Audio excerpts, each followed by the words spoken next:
말씀 묵상의 시간입니다. 우리 친구들 한 주간도 말씀 묵상 잘하고 왔나요? 잘하고 왔어요? 우리 지금 계속해서 이제 욥기 하고 있죠? 예. 지난 한 주간 이제 계속해서 새 친구와의 논쟁, 이제 마지막 3차 논쟁, 오늘까지, 오늘 28장인데 오늘까지 해서 3차 논쟁이 마무리됩니다. 계속 같은 내용이 반복돼서 여러분들 좀 지루할 수 있었을 텐데 그래도 여기까지 잘 왔어요.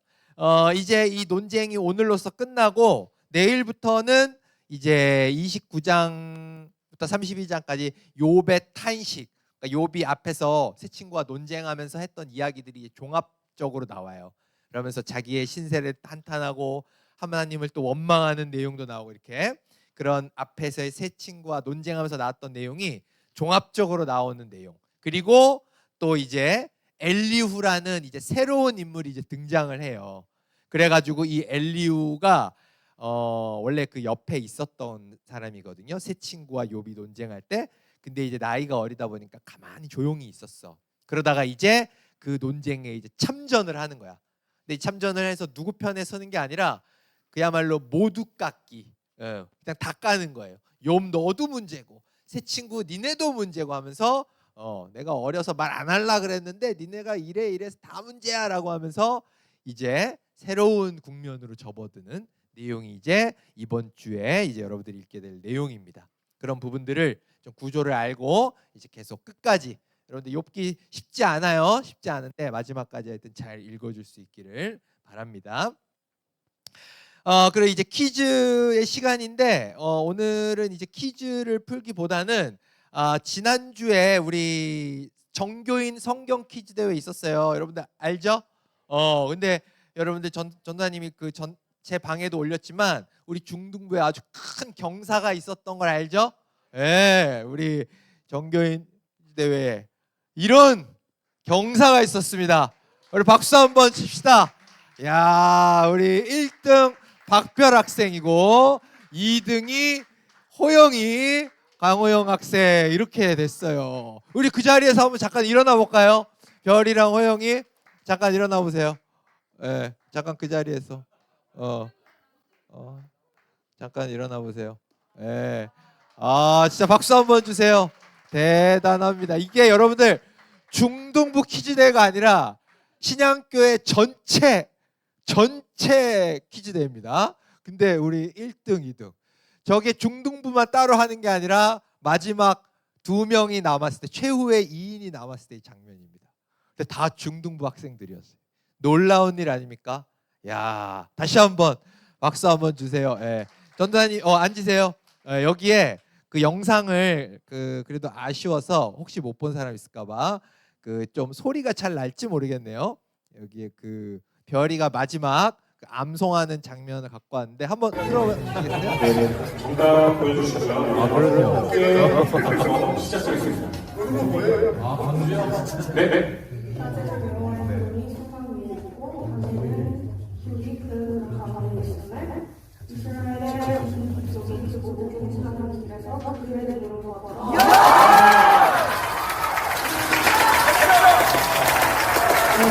호영이가 또 아름답게 또 옆에서 박수를 쳐주고 있습니다. 일단 두 분 자리에서 일어나서 시상식 준비하는 게 자리에 올려주시고요. 하여튼 너무 하여튼 감격적인 시간이었어요. 전도사님이 딱 저거를 이제 우리 1, 2등 중등부를 한 다음에 영상 찍고 이러고 있는데 옆에 어떤 분이 전도사님한테 전도사님 이렇게 어깨가 위로 올라가 있어요 그러더라고요. 그래서 옆에 봤더니 어깨가 막 이렇게 돼 있더라고요. 그래서 이렇게 막 억지로 내렸는데 하여튼 두 학생 덕분에 전도사님 너무 하여튼 오히려 내가 더 칭찬을 많이 받았어요. 한 게 아무것도 없는데 야, 중등부 대단하다고. 하여튼 이제 그래서 두 학생한테 너무 고맙더라고요. 다시 한번 하여튼 축하드립니다.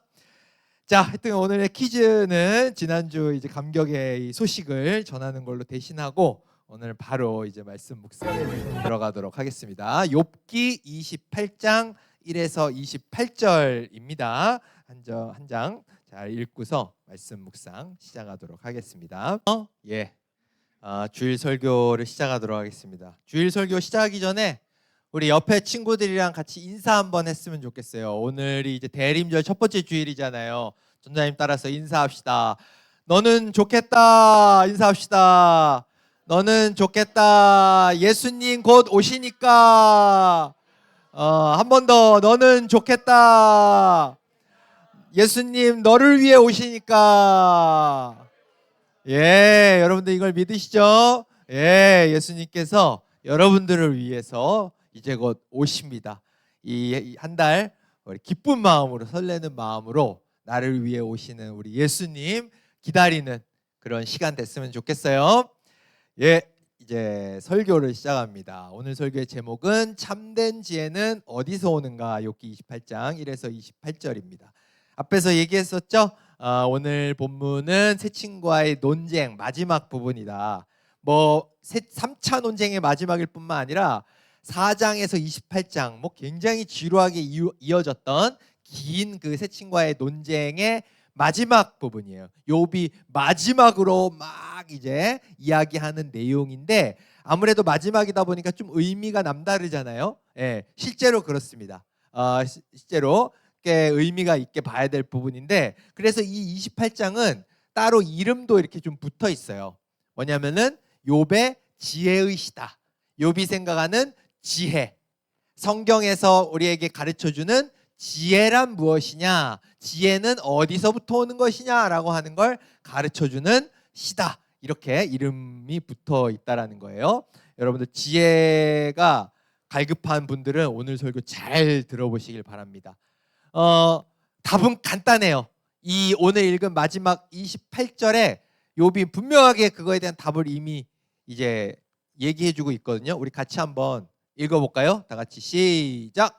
주님을 경외함이 지혜며 악을 떠나는 것이 총명이니라. 이렇게 이게 오늘 설교의 주제기도 하고 이 욥이 진짜 이야기하고 싶었던 핵심이거든요. 한번 오늘 본문을 쭉 따라가면서 어떻게 이런 결론에 이르고 있는지를 같이 한번 살펴봅시다.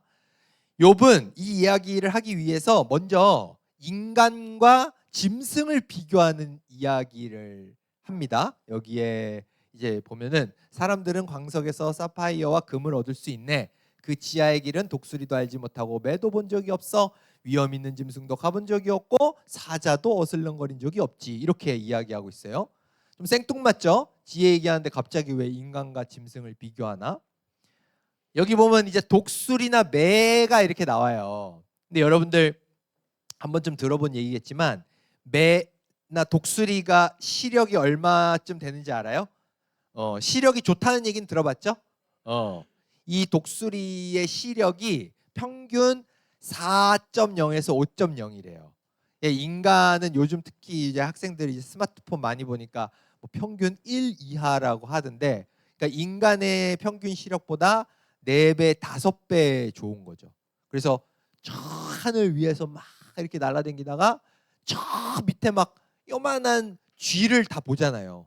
그래가지고 탁 봐가지고 쫙 해가지고 탁 이렇게 집어가는, 그죠? 다큐멘터리 이런 거에서 여러분들 봤는지 모르겠지만 그걸 다 볼 만큼 이 독수리가 시력이 뛰어난 거예요. 인간이랑 비교가 안 된다는 거죠.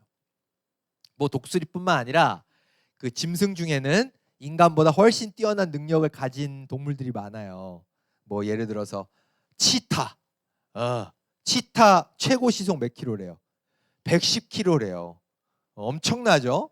자동차로도 110킬로면 굉장히 빨리 달리는 건데. 인간이 그 지구상에서 제일 빠른 인간이 누구예요? 우사인 볼트잖아요. 시속 몇 킬로인지 알아요? 최대 시속 어떻게 40킬로 정도 나온대요. 그러니까 그거보다 2배에서 3배가 치타가 빠른 거예요. 그러니까 이건 여러분들 치타한테 걸리면 짤 없는 겁니다. 예. 그리고 또 그 바다악어라고 알아요? 바다악어? 치악력, 이 무는 힘이 얼마인지 알아요? 인간은 이 힘센 사람들이 이걸 턱으로 칵 물면 한 100kg에서 최대 150kg의 힘을 발휘할 수 있대요. 그것도 굉장히 크죠. 근데 이 바다악어는 얼마나 되는지 알아요? 그거에 한 10배가 넘는 1.7톤. 그러니까 1.7톤짜리 그 트럭을 이렇게 잡아 끌 수 있는 그런 이 힘을 갖고 있다는 거예요. 그러니까 이게 얘한테 그냥 다리 칵 물리면 그냥 아이고 그냥 오늘부터 나는 그냥 외다리로 살아야 되는구나 하는 거예요. 이제 그냥 흔적도 없이 그냥 나가는 거야. 그냥 뼈도 없어 그냥. 예. 그런 게 이 바다하고 이 짐승의 이 신체 능력이라는 거예요. 근데 인간을 우리가 보통 뭐라고 불러요? 만물의 영장이라고 부르죠. 인간이 앞에 본 이런 짐승들에 비해서 신체 능력이 월등히 이제 떨어지는 경우가 많아요. 근데 인간을 만물의 영장이라고 불러요. 한번 좀 들어봤죠? 여러분들 이게 무슨 뜻인지 알아요? 만물의 영장이라는 게 무슨 뜻인지 몰라요? 여기 전도사님이 적어왔는데 이런 뜻이래요. 만물 중에 인간이 어떻대?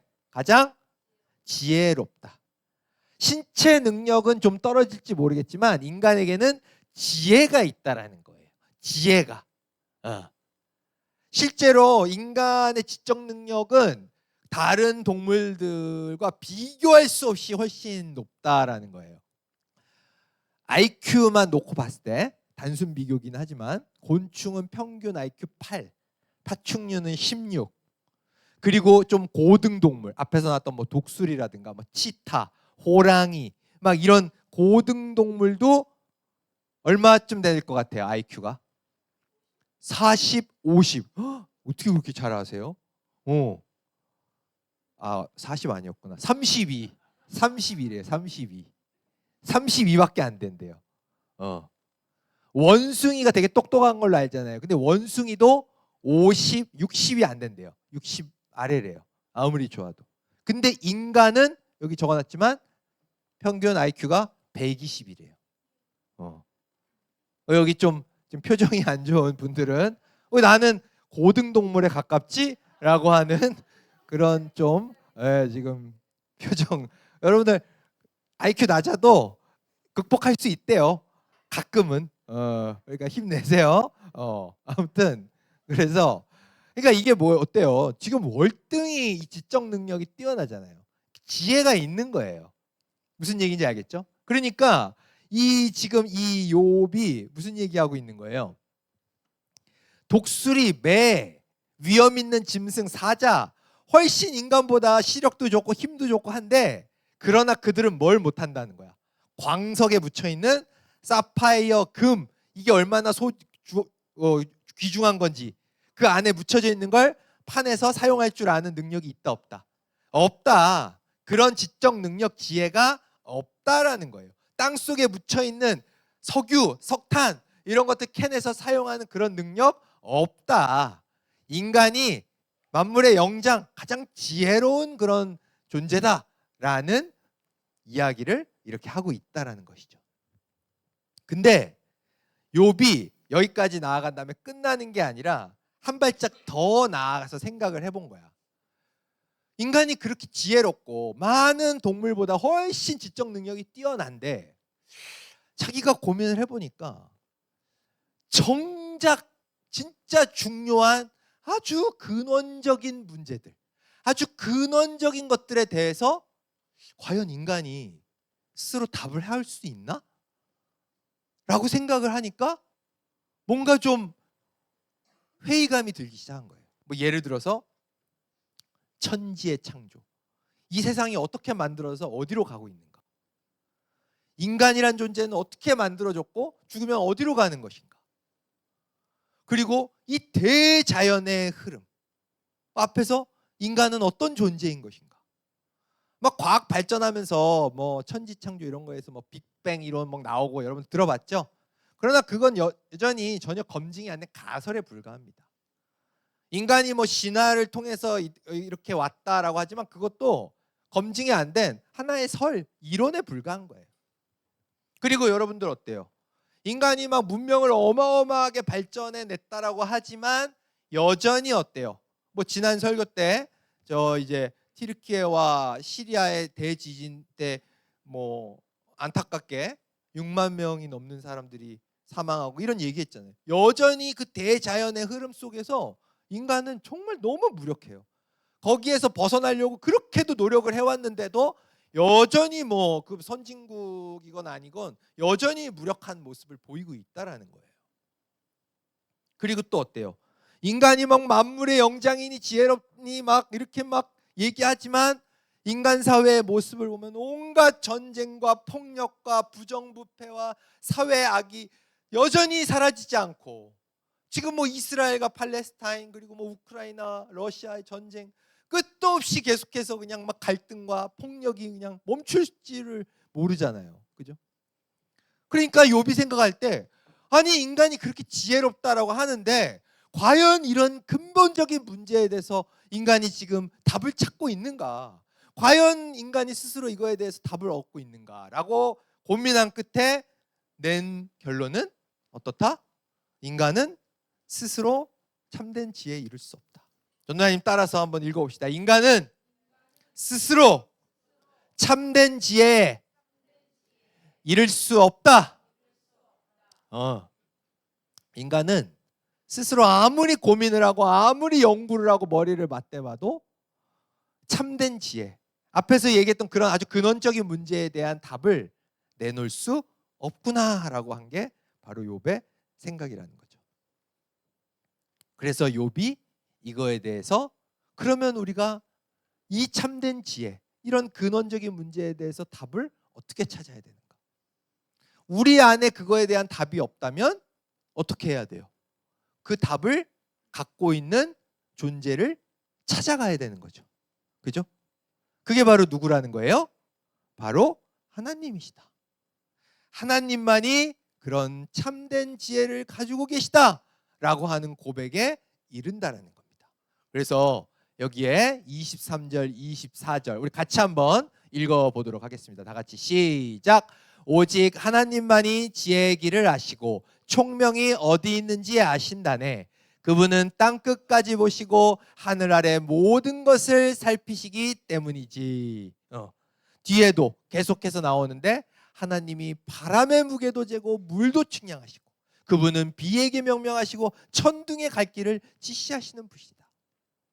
그분이 우리가 살고 있는 이 모든 천지를 창조하셨고, 그렇기 때문에 이 천지가 어디까지 가게 될지도 알고 계시고, 그리고 이 대자연의 흐름을 다 만드시고 운행하시는 분도 그분이고, 우리 인간도 창조하셨고, 그래서 우리 인간이 어디로 가고 있고 마지막이 어떻게 될지도 알고 계시고, 그걸 결정하시는 분이 하나님이시다 라고 하는 이야기를 이 본문 속에서 하고 있다라는 것이죠.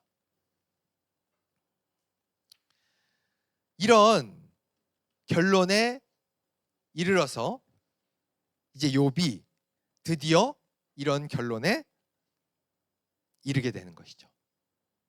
바로 주님을 경외하는 것이 지혜구나.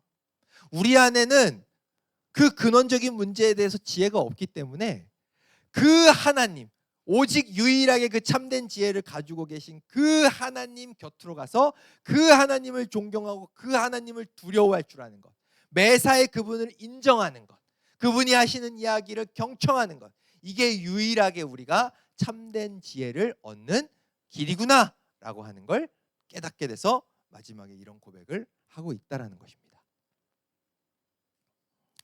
우리 친구들 이제 또 기말고사가 얼마 남지 않았죠? 예, 우리 친구들 또 공부하느라 또 굉장히 고생이 많을 거예요. 우리 친구들 열심히 하여튼 공부해서 좋은 성적 내기를 전도사님도 바라는데, 전도사님도 뭐 여러분들 만한 중학생 때 그리고 또 고등학생 때 나름 열심히 공부를 했어요.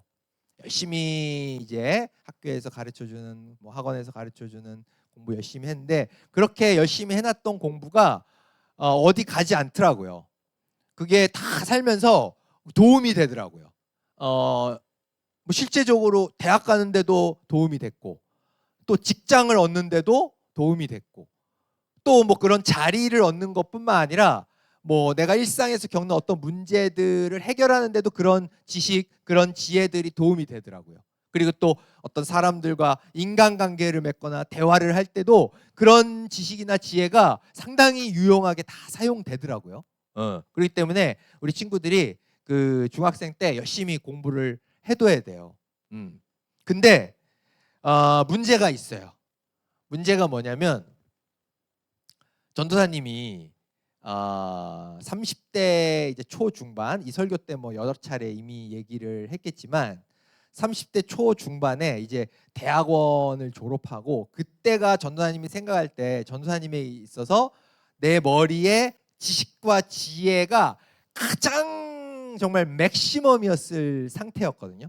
그때 막 대학원도 마치고 막 논문도 쓰고 해가지고 정말 이 세상의 지식과 지혜가 가장, 그래도 나름대로 가장 높았을 때인데, 그때 뭐 여러 가지 이유가 있었겠지만 그때 그 나이 때에 앞에서 이야기했던 가장 인간의 근원적인 문제에 직면하게 됐어요.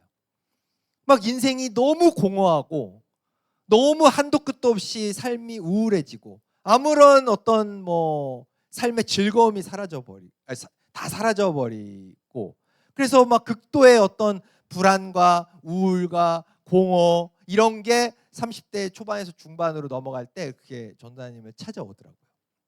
그래서 전도사님이 그때 어떻게 했겠어요?